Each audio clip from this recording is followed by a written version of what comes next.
Good morning all student. Last class तक हमने chapter number 4 को पूरा किया। आज हम चैप्टर पढ़ेंगे 5 विद्युत धारा।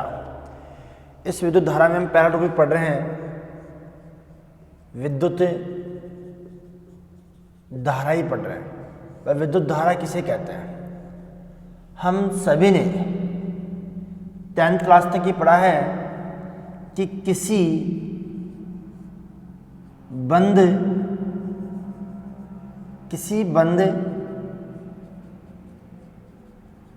परिपथ में आवेश प्रवाह की दर को विद्युत धारा कहते हैं। अर्थात एकांक समय में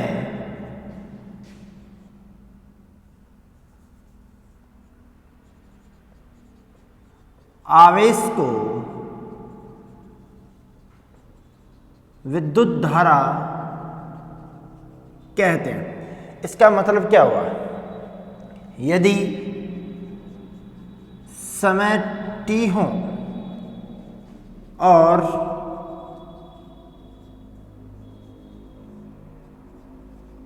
आवेश q हो तो विद्युत धारा का मान होगा, हम जनरली ये कहते हैं कि I = Q/T होगा। लेकिन इसमें हम ये कहें कि यदि हमारे पास में आवेश का जो मान है वो डेल Q हो और किसी भी बिंदु से आवेश में जो परिवर्तन होगा वो डेल Q होगा और उस परिवर्तन जो लिया गया समय होगा डेल T हो, तो क्या होगा? ये तो हम मौखिकली हम पढ़े हैं 10th क्लास में, इसको हमने पढ़ा है मौखिकली कि Q/T क्या होता है। इसमें कहें कि किसी भी ऐसे कहें कि यदि किसी बिंदु से डेल T समय में डेल Q आवेश प्रवाहित हो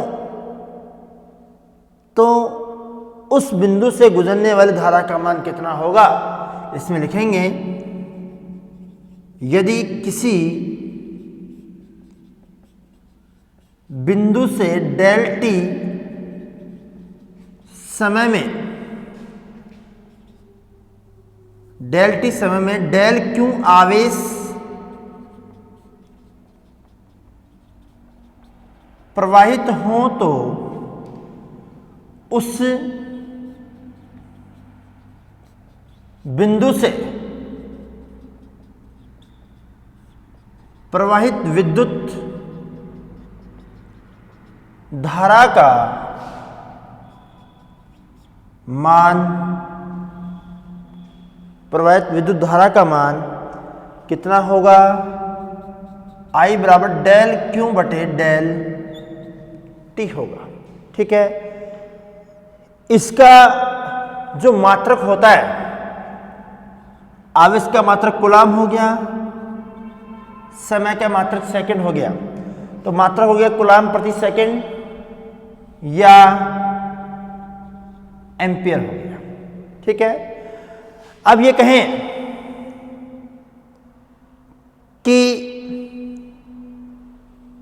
इस आवेश को लिमिट में हम हल करें तो कैसे हल करेंगे? I limit del T tends to 0 del Q/डेल T, तो इसका मान निकलेगा हमारे पास में I dQ/dt। इसमें हम इसको ऐसे परिभाषित कर सकते हैं कि जो आवेश प्रवाह की जो दर होती है किसी बंद परिपथ में किसी बिंदु से एकांक समय में गुजरने वाले आवेश या प्रति इकाई समय में गुजरने वाले आवेश को क्या कहते हैं? विद्युत धारा कहते हैं। ये जो विद्युत धारा होती है ये अदिश राशि होती है। कौन सी राशि होती है? अदिश राशि होती है। इससे विद्युत धारा का जो एसआई मात्रक है वो मात्रक जो एसआई मात्रक है वो कूलम्ब प्रति सेकंड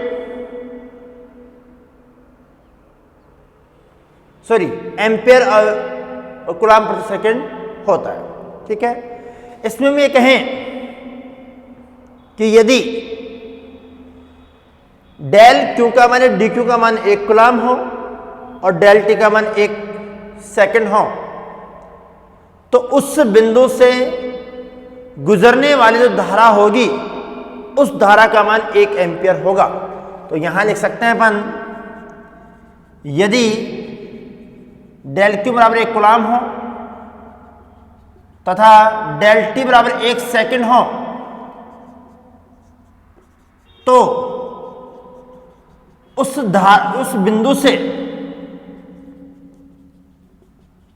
बिंदु से गुजरने वाली धारा का मान 1 एम्पियर के बराबर होगा। किसके बराबर होगा? 1 एम्पियर के बराबर होगा। ठीक है, इसमें हम ये कह सकते हैं कि नियत धारा की दिशा जो होती है वो अन्य, ऐसे कहें कि जो धारा का प्रवाह होता है, यहां लिखें,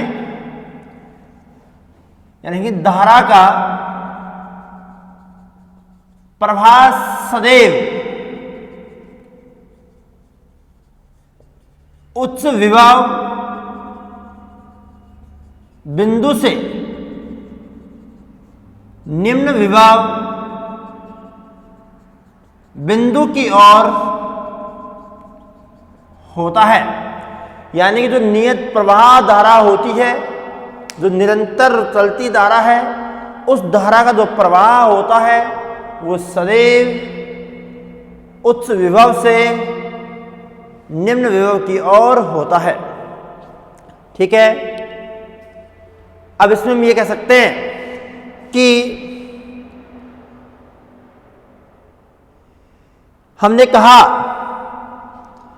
कि इसका परिमाण भी हो गया, जैसे 1 एम्पियर, 2 एम्पियर, 3 एम्पियर, 4 एम्पियर हो गया, और दिशा भी हमने अंकित कर दी कि ये सदैव उच्च विभव से निम्न विभव की ओर गति करती है, प्रवाह करती है। लेकिन हमने ये कह दिया कि ये राशि कौन सी होती है? अदिश राशि होती है। इसके अकॉर्डिंग क्या होनी चाहिए? सदिश राशि होनी चाहिए। क्यों? क्योंकि धारा का एक मान भी है और एक इसका परिमाण भी है और इसकी दिशा भी अंकित कर रही है। तो वे राशियां जो परिमाण भी होती है और दिशा भी अंकित करती है, कौन सी राशि होती है? सदिश राशि होती है। लेकिन ये जो विद्युत धारा होती है वो क्या होती है? अदिश राशि होती है। ठीक है, क्योंकि जो विद्युत धारा है वो संयोजन योग जो नियम होते हैं, जो सदिशों के संयोजन योग के जो नियम होते हैं, उन सदिशों के योग संयोजन नियम की अनुपालना नहीं करता। दूसरी बात क्या होती है? जैसे मान लो हमारे पास में 2 बिंदु ए और बी बिंदु है। यदि इलेक्ट्रॉन का प्रवाह ए से बी की ओर हो रहा है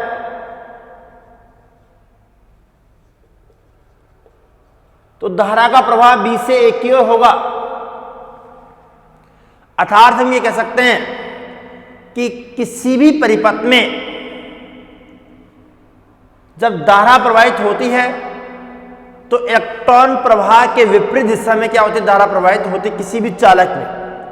ठीक है, इसमें जो धनावेश होता है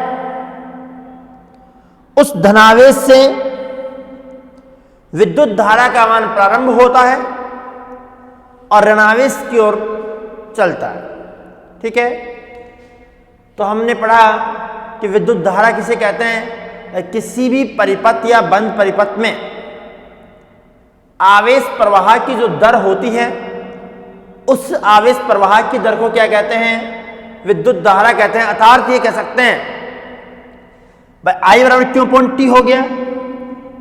टी क्या है? इकाई समय है, एकांक समय है, और क्यू का है आवेश है। तो ये कह सकते हैं कि इकाई समय में आवेश को क्या कहेंगे? विद्युत धारा कहेंगे। यदि किसी भी बिंदु से डेल टी समय में डेल क्यू आवेश प्रवाहित हो रहा है तो उस बिंदु से गुजरने वाली जो धारा होगी उस धारा का मान होगा I equals to del Q बटे डेल टी होगा। ये हमने बटे में क्यों लिखा? क्योंकि यहां पर लिखा है इकाई समय में आवेश प्रवाह को या इकाई समय में उपस्थित आवेश को विद्युत धारा कहते हैं। तो हमने लिख दिया I equals to del Q बटे डेल टी लिख दिया। कूलम्ब प्रति सेकंड हो गया या एम्पियर हो गया। इसको मैंने लिमिट में रखा तो ये क्या बन गया? I equals del D Q बटे डी टी बन गया। ये जो विद्युत धारा होती है ये एक अदिश राशि होती है। इसकी व्युत्पन्न जो इकाई होती है वो कूलम्ब प्रति मीटर होती है। इसकी जो ऐसा इकाई होती है वो एम्पियर होती है। ठीक है। इस विद्युत धारा का जो प्रवाह होता है वो एक नियत विद्युत धारा का प्रवाह सदैव उच्च विभव बिंदु से निम्न विभव बिंदु की ओर होता है। जैसे ए क्या है? निम्न विभव बिंदु है और बी क्या है? उच्च विभव बिंदु है। तो सदैव धारा का जो प्रवाह होगा वो उच्च विभव बिंदु से निम्न विभव बिंदु की ओर होगा। अब इस धारा का परिमाण भी होता है। उच्च विभव भी कह सकते हैं या ऐसे भी कह सकते हैं कि जो धारा का जो प्रवाह होता है वो सदैव धनावेश से ऋणावेश की ओर होता है, कह सकते हैं। या ऐसे भी कह सकते हैं कि धारा का जो प्रवाह होता है वो इलेक्ट्रॉन की गति के विपरीत दिशा में क्या करता है? गति करता है, प्रवाह होता है। जैसे इलेक्ट्रॉन यदि बिंदु ए से बिंदु बी की ओर गति करते हैं तो धारा का प्रवाह सदैव बी से ए की ओर गति करेगी। हमने प्रकाश दूत प्रभाव और उसकी द्वैत प्रकृति में ये पढ़ा था कि हमारे पास दो प्लेटें होती हैं, एक कैथोड प्लेट होती है और दूसरी एनोड प्लेट होती है। जब इन दोनों प्लेटों के हम विभव को नियत रखते हैं, समान रखते हैं, तो अत्यधिक गतिज ऊर्जा वाले इलेक्ट्रॉन कैथोड प्लेट से एनोड प्लेट तक पहुंचते हैं और बंद परिपथ में अल्प धारा प्रवाहित होती है। लेकिन जैसे ही इस कैथोड प्लेट के सापेक्ष इस एनोड प्लेट के विभव को हम बढ़ाते हैं धनात्मक रूप में, तो यहां से उत्सर्जित सभी इलेक्ट्रॉन ऋणात्मक है और हम विभव बढ़ा रहे धनात्मक रूप में, तो सभी क्या होते हैं? आकर्षित होते हैं और धारा का मान अधिकतम होने लगता है। तो इससे हम ये कह सकते हैं कि हमारे पास में ये मान के चलें कि यहां से जो आवेश का प्रवाह होगा वो सदैव ए से इलेक्ट्रॉन का प्रवाह ए से बी की ओर होगा और धारा का प्रवाह बी से ए की ओर होगा। अब इसकी नियत दिशा भी होती है, नियत इसका परिमाण भी होता है, लेकिन फिर भी ये अदिश राशि होती है क्योंकि ये जो सदिश योग नियम होते हैं उन सदिश योग नियमों की पालना नहीं करता, उन सदिश योग नियमों की पालना नहीं करता। ठीक है, देख लीजिए आप एक इसको,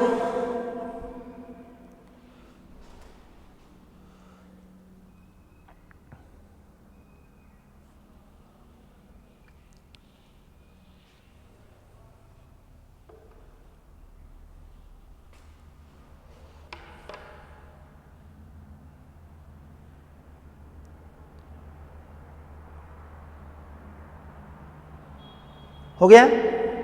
अब देखो, अब जो चालक होते हैं उनमें विद्युत धारा का प्रवाह कैसे होता है, उन्हें हम विद्युत धारा का प्रवाह किस प्रकार से कहेंगे।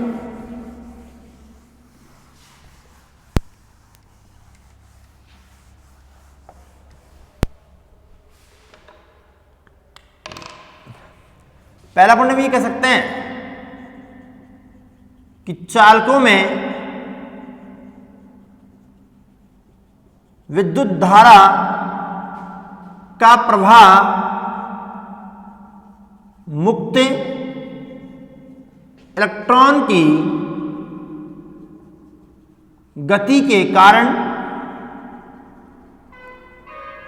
होता है, मुक्त इलेक्ट्रॉन की गति के कारण होता है, तथा विद्युत जो अपघट्य होते हैं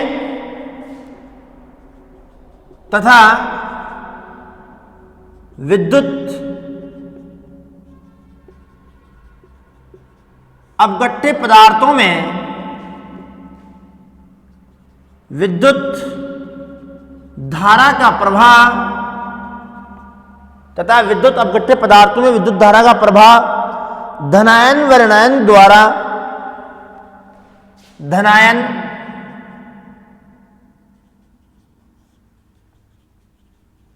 ऋणायन द्वारा होता है, तथा अर्धचालकों में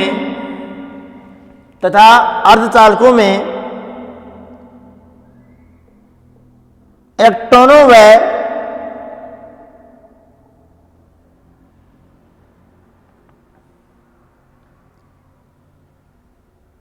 तथा विसर्जन नलिका में इलेक्ट्रॉनों व धनायनों द्वारा होता है। अर्धचालकों में इलेक्ट्रॉनों व विसर्जन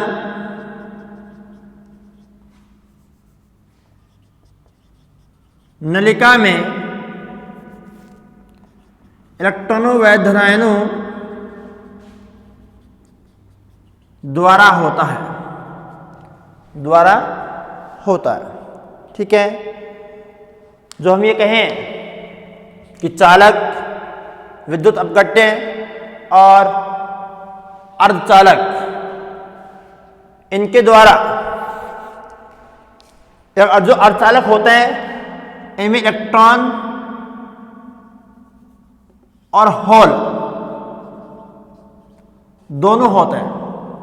होलों द्वारा भी इनमें धारा का प्रवाह होता है और इलेक्ट्रॉन द्वारा भी क्या होता है, धारा का प्रवाह होता है। ठीक है, हमसे ये कहें कि जो चालक होते हैं उन चालक में विद्युत का प्रवाह किसके कारण होता है, तो हम कहेंगे चालक में विद्युत धारा का जो प्रवाह होता है वो मुक्त इलेक्ट्रॉन की गति के कारण होता है। दूसरा हम ये कहेंगे कि जो विद्युत अपघट्य पदार्थ होते हैं उन विद्युत अपघट्य पदार्थों में जो विद्युत धारा का प्रवाह होता है वो धनायन व ऋणायन दोनों के कारण होता है, तथा जो अर्धचालक होते हैं उन अर्धचालकों में जो धारा का प्रवाह होता है वो धारा का प्रवाह उपस्थित इलेक्ट्रॉन और होल उन दोनों के कारण होता है, तथा विसर्जन नलिका में इलेक्ट्रॉन और धनायनों द्वारा धारा का प्रवाह होता है। ठीक है, देख लीजिए आप इसको एक बार, ताकि अगला टॉपिक करवाएं।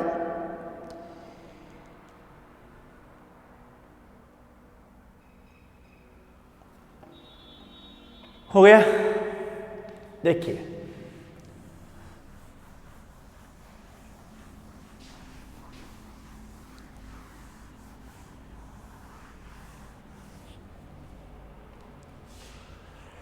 धारा घनत्व,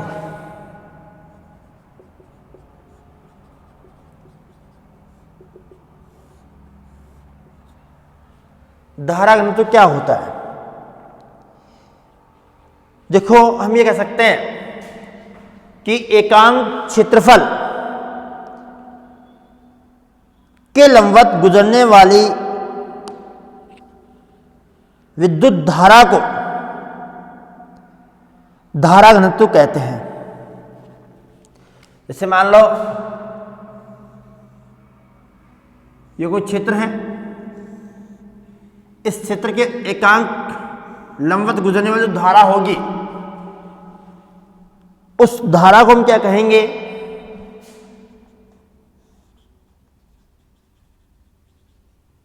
धारा घनत्व कहेंगे। अर्थात I बराबर धारा घनत्व इक्वल टू जे, ये कहें यदि एकांक क्षेत्रफल A हो तथा लंबवत प्रवाहित धारा I हो तो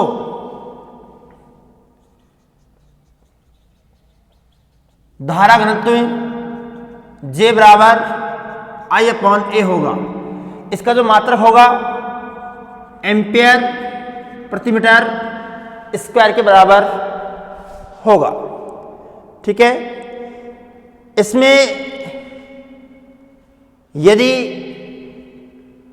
अल्पांशिक क्षेत्रफल का मान निकालें तो क्या होगा? a cos a cos theta, तो J बराबर I upon a cos theta, तो I equal to J vector into a vector cos theta, तो I vector equal to J vector dot a vector, ये प्राप्त होगा। ठीक है, ये जो धारा घनत्व होता है ये एक सदिश राशि होती है। इसकी जो इकाई होती है वो एम्पियर प्रति मीटर स्क्वायर होती है। इसकी जो इकाई होती है वो एम्पियर मीटर प्रति मीटर स्क्वायर होती है। अब जब इसकी एम्पियर प्रति मीटर स्क्वायर है तो विमीय समीकरण क्या आएगा? हम लिखेंगे m0 L-2 T0 A1, इसकी विमा आएगी क्योंकि इसकी जो इकाई है वो है एम्पियर प्रति मीटर स्क्वायर है। ठीक है, इस कारण इसकी जो विमा आएगी वो m0 L2 माइनस T और T0 A1 होगी। ठीक है, तो पहले हमने पढ़ा धारा। धारा क्या होती है कि किसी भी चालक में या किसी बंद परिपथ में आवेश प्रवाह की जो दर होती है उसे विद्युत धारा कहते हैं। हमने कहा कि जो विद्युत धारा होती है वो एक अदिश राशि होती है। इसका जो इकाई होती है, ऐसा इकाई एम्पियर होती है, व्युत्पन्न इकाई कूलम प्रति सेकंड होती है। ठीक है, इसमें हमने एक स्पेशल पॉइंट ये भी कहा कि नियत धारा का परिमाण और दिशा सदैव जो होती है वो उच्च विभव से ऋण विभव की ओर अर्थात धनावेश से ऋणावेश की ओर अर्थात इलेक्ट्रॉन प्रवाह के विपरीत दिशा में होती है। परंतु फिर भी ये अदिश राशि होती है क्योंकि जो विद्युत धारा होती है वो सदिश योग नियम की पालना नहीं करती। ठीक है, फिर हमने 3 पॉइंट ये पढ़े, जो चालक होते हैं उन चालकों में विद्युत धारा का प्रवाह मुक्त इलेक्ट्रॉनों के कारण होता है। विद्युत अपघट्यों में विद्युत धारा का प्रवाह धनायन और ऋणायन के कारण होता है। अर्धचालकों में विद्युत धारा का प्रवाह उपस्थित इलेक्ट्रॉन और होलों के कारण होता है। और जो विसर्जन नलिका होती है उसमें विद्युत धारा का प्रवाह इलेक्ट्रॉन और धनायन के कारण होता है। फिर हमने पढ़ा कि धारा घनत्व, इस धारा घनत्व को J द्वारा व्यक्त करते हैं। इसे J द्वारा क्या करते हैं? व्यक्त करते हैं। और एकांक क्षेत्रफल के लंबवत गुजरने वाली जो विद्युत धारा होगी उस धारा को हम क्या कहते हैं? धारा घनत्व कहते हैं, जे कहते हैं। यदि किसी चालक का एकांक क्षेत्रफल ए हो और उसके लंबवत गुजरने वाली प्रवाहित धारा क्या हो, आई हो, तो धारा घनत्व होगा J equal to I upon ए होगा, एम्पियर प्रति मीटर स्क्वायर होगा। जे बराबर आई ए cos थीटा हो गया, एक बराबर हमने क्या मान लिया cos थीटा, तो आई बराबर जे गुना ए cos थीटा हो गया। हमने इसको वेक्टर फॉर्म में लिख दिया, तो I equal to J into dot product A vector. हमने कहा कि जो धारा घनत्व होता है वो एक सदिश राशि होती है, इसकी इकाई एम्पियर प्रति मीटर स्क्वायर होता है और इसकी जो विमीय समीकरण होता है वो m0 L-2 T0 और A1 प्राप्त होता है। आगे हम पढ़ेंगे अपवन वेग, ये पढ़ेंगे नेक्स्ट क्लास में। धन्यवाद।